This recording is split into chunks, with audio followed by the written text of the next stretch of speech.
Hi everyone, welcome to a new video, and today I'm going to be going over my fall autumn quarter four reading goals and TBR. Okay, so you know I am a digital reader, so I'm going to put back my fake books that I'm going to use for the thumbnail.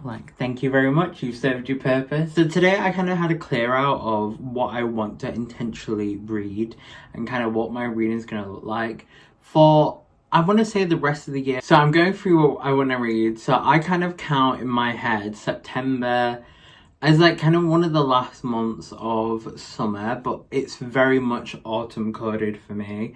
And then October, you are autumn, I'm not gonna lie. November, my birth month, autumn, coded down. And then December can sometimes get away with being winter for me because I count winter as being December, January and February. That's how I see the months. It's probably how it is, but let's get into what I'm looking to read for September, October and November. There are a lot of books on here and I'm gonna just go through them. So these are orientated around videos that I want to do, so maybe I'll talk about the videos that I want to do and then maybe I'll talk about the books. We'll see. But at the moment I'm currently reading books from 5-star authors, and Casey McQuiston is an author that I've given 5 stars to one of her books and the other a 1 star, which is like unheard of from me to give really that many books 1 stars. So I'm going back into her writing with The Pairing, which is her newest release, which I think I'm 2 chapters into the audiobook. I'm liking it so far and I think it's going to be a 4 or 5 star read for me, but we'll see. The synopsis and the plot is very fun. It's 2 people who used to date, booked a ticket around Europe. They both go on the holiday and they meet on the holiday and they have to do the holiday together. So I can't wait for that. I can't wait for that. And then another one of my 5-star authors is Stephen Rowley. So I'm going to go into the Guncle. I say in the video that I'm filming at the moment, but this is his most read book from people with similar reading tastes, and then also his highest rated book as well.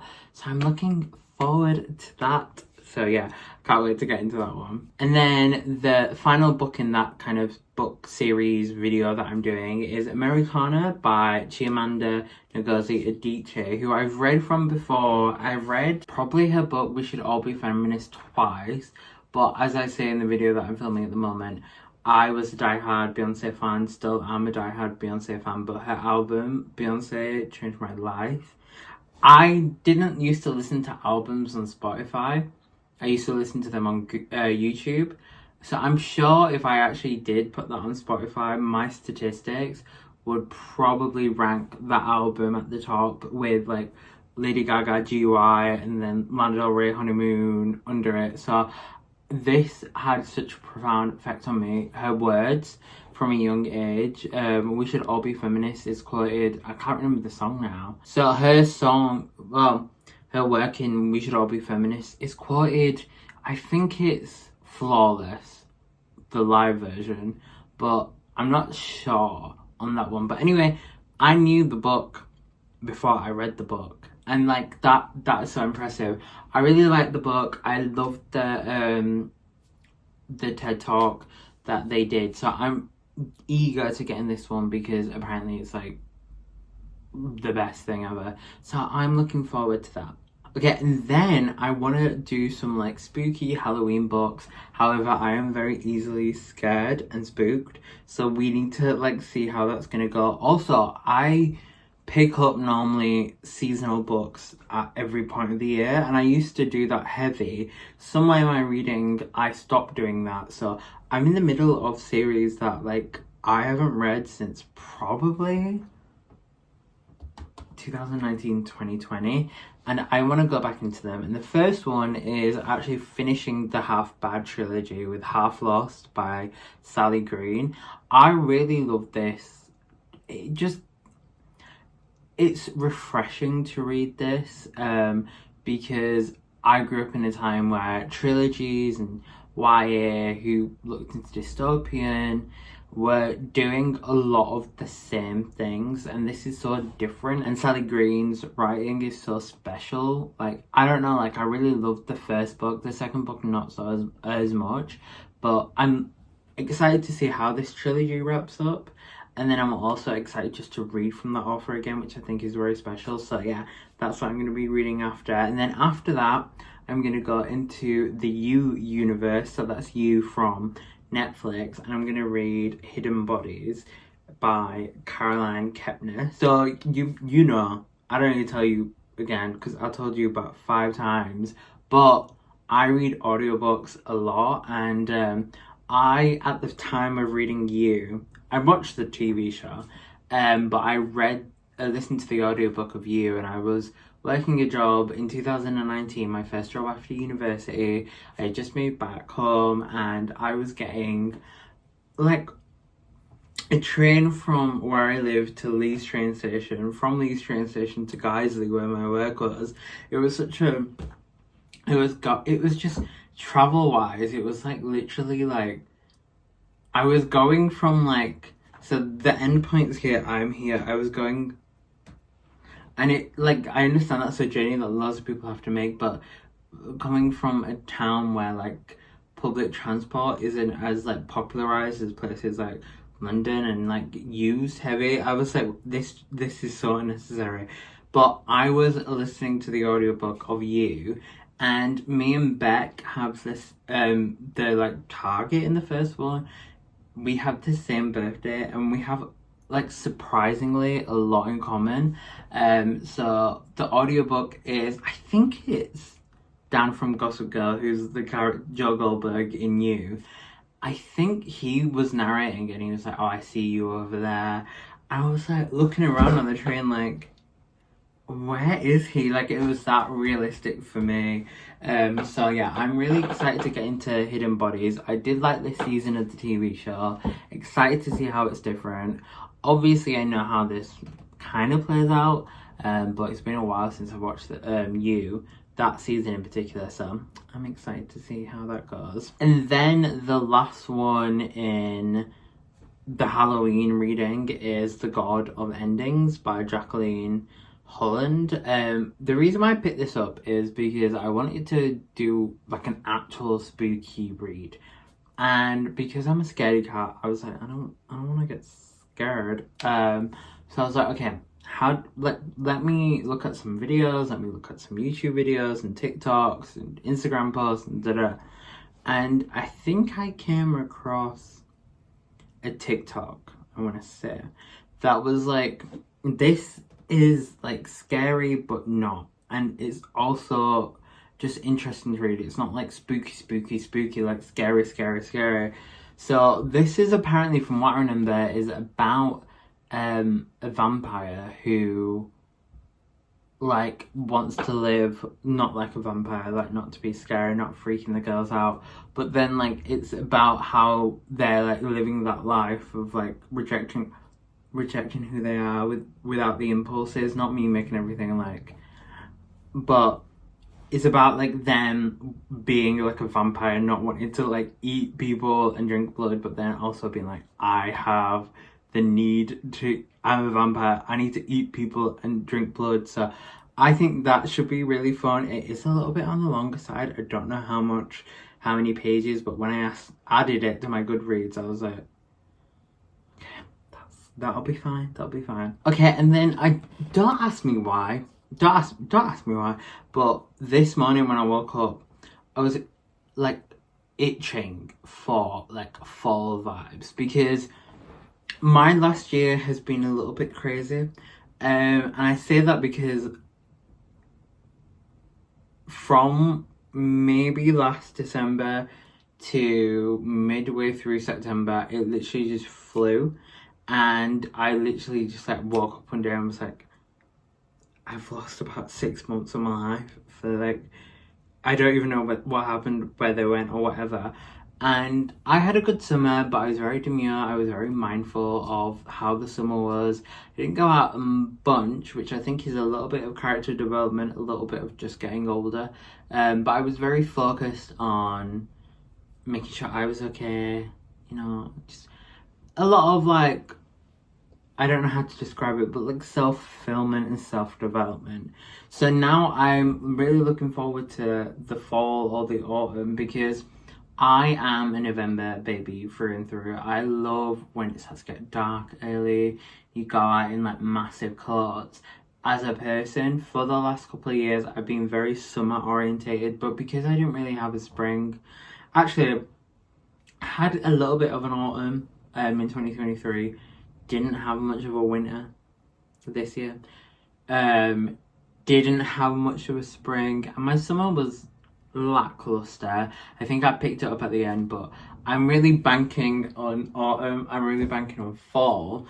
And I was like, woke up this morning being like, I need to plan for autumn/fall, and I also need to plan my reading. And what I came to is I really want to read dark academia. Like, I don't know why, but that's the vibe. Like, if I'm not wearing a blazer, dressing like a teacher, a professor, every day of the end of September until it starts getting sunny again, it's going to be a wasted fall for me. I'm just saying. So I watched a YouTube video called The Ultimate Guide to Dark Academia by a creator called The Book Leo. I watched a TikTok before and it wasn't even about dark academia. It was like the books that I love. And I saw The Secret History of Donna Tartt on there. Did not know what it was about, but I was like, this is dark academia. Like, I feel like this is a very, like, I don't know, like, it gave me those vibes. So I was like, adding to basket, added. And then I saw If We Were Villains, and I just knew that was dark academia. And then the book Cleo was like, oh no, that's like, if you look at dark academia as like a circle, and that's like really deep, this is like surface level dark academia. So I was like, perfect. And then I've been wanting to read Oscar Wilde for a long time, and he was referenced in a book called The New Life that I read.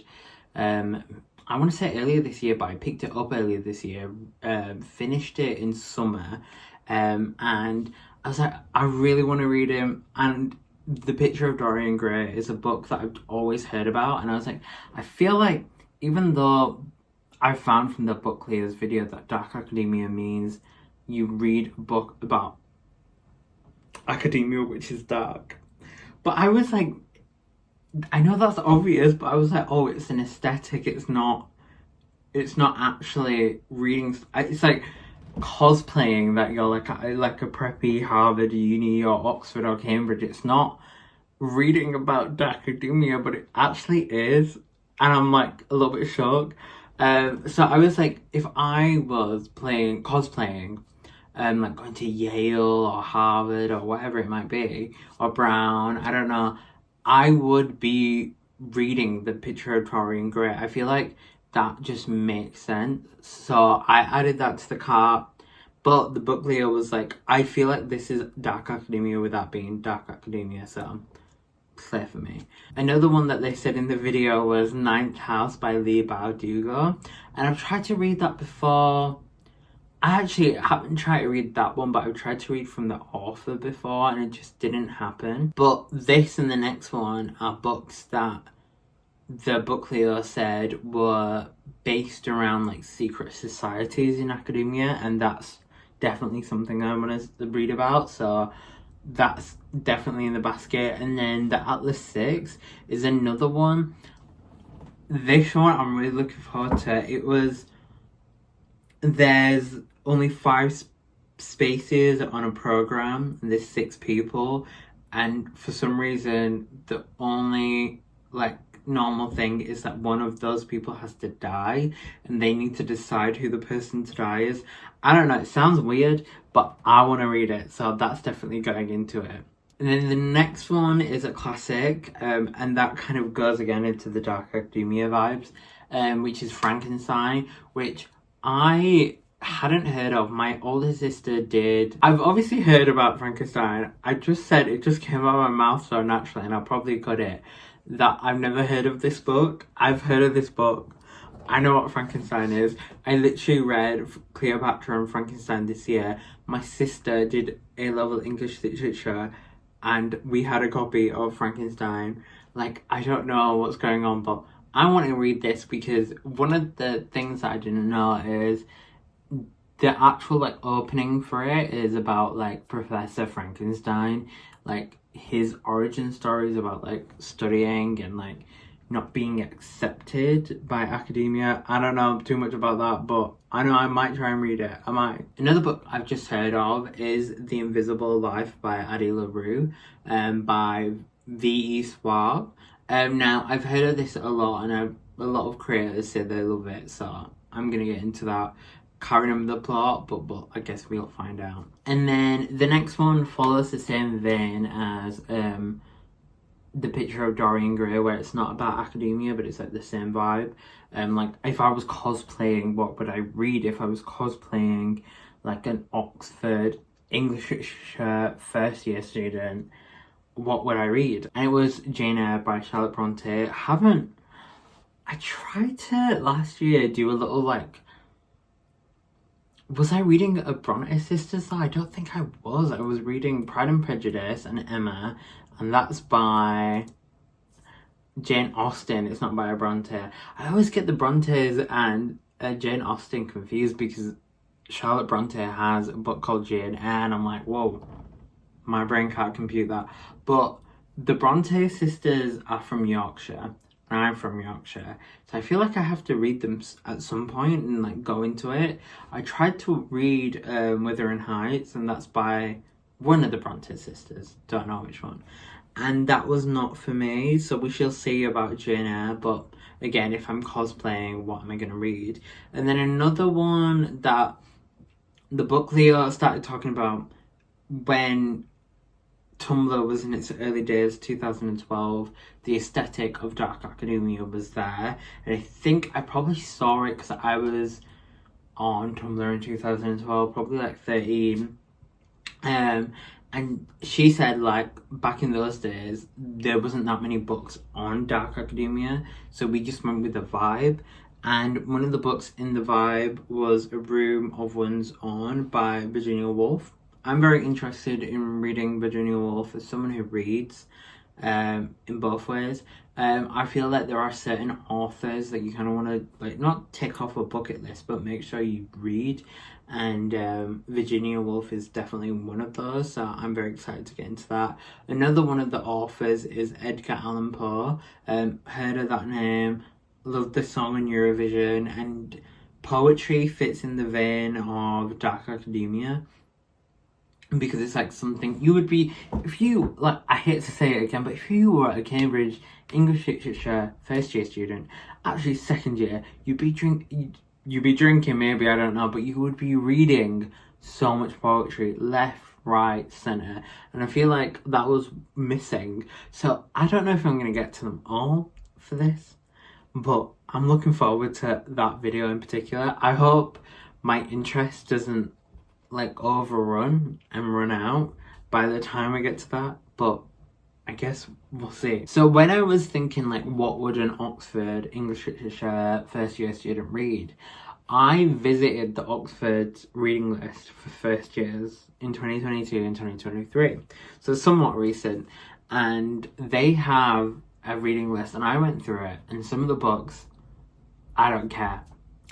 So one of the books on there was The Origins of Old English Language. Yeah, like I'm not reading The Origins of Old English Language. I'm sure it's a very interesting read, but I'm not doing it at the moment. So like, sorry to that man, I'm not reading it. So yeah, sorry about that. But on the book, on the list, I'm not gonna lie, it seemed like it was very focused around classic literature, Victorian literature, and then modern literature. Maybe I'm warped, because when I talk about modern literature, I literally talking about like Icebreaker by Hannah Grace or something like that, and not some of the books that were on there as modern literature. I think the modern literature that they count is like still considered classics.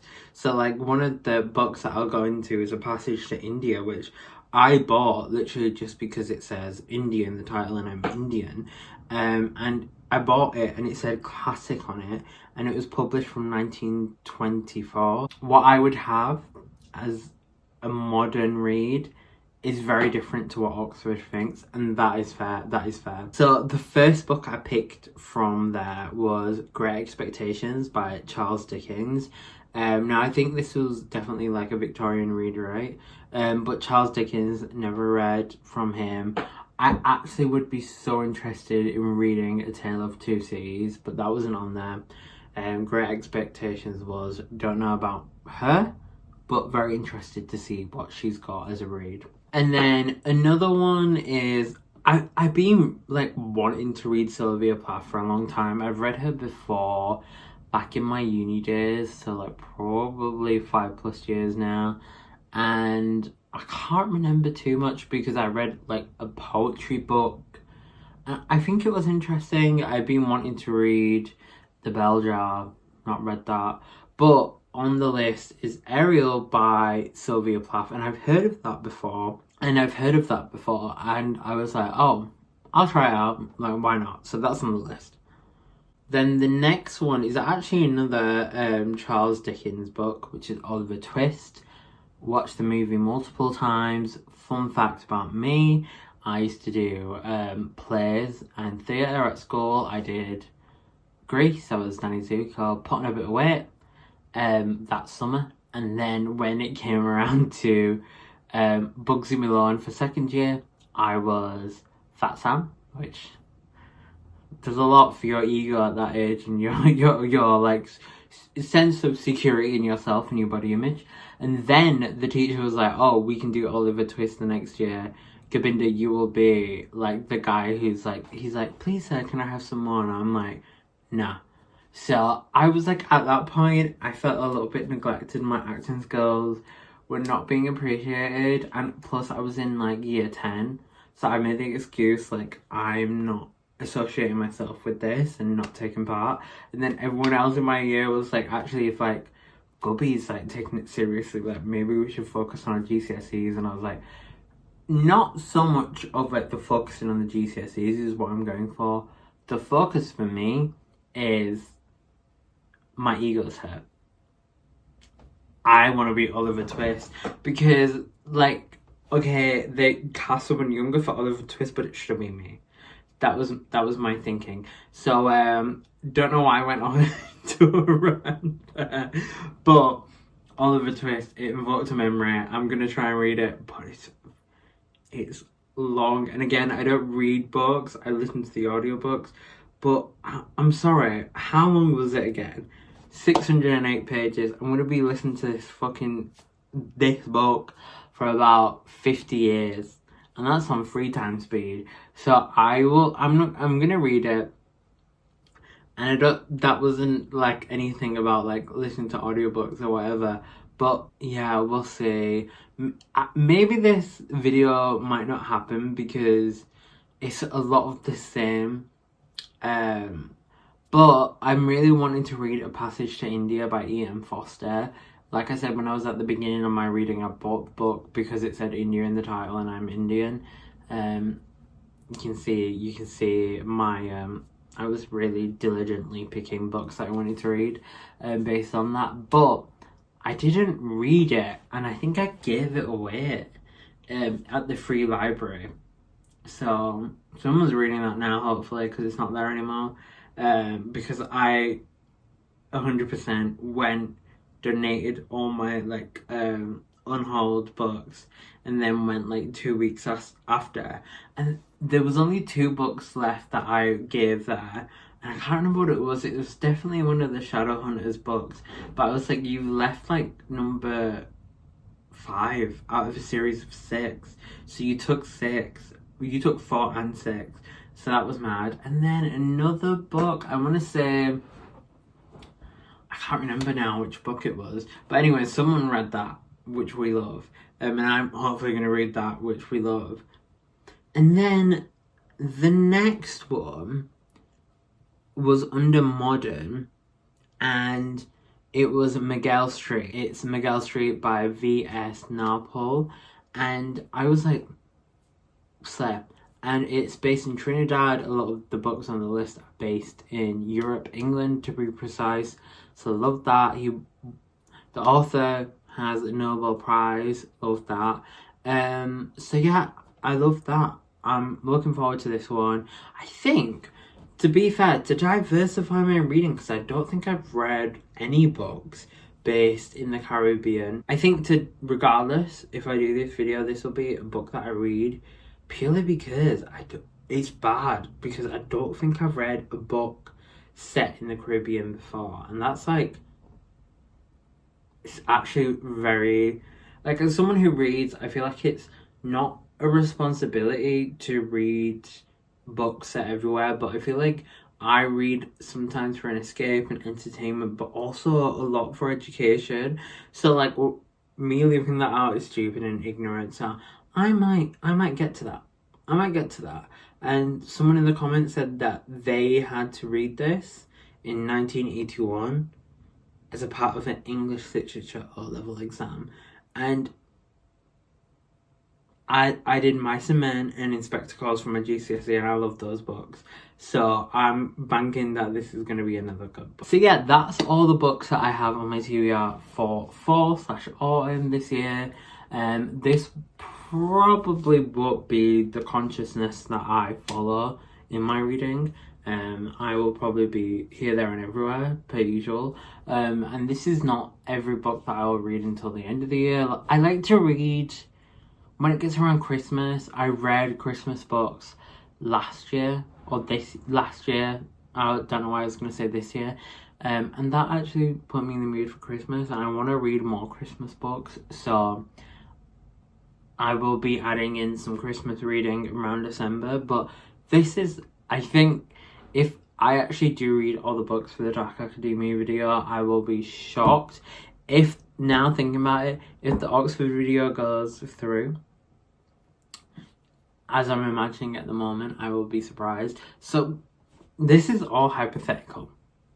This is an ideal world setting. So yeah, let me know if you've read any of these books. Let me know if any of these books take your fancy. Let me know. Just let me know. Let me know. But as always, guys, please do like, comment, subscribe. But for now, bye.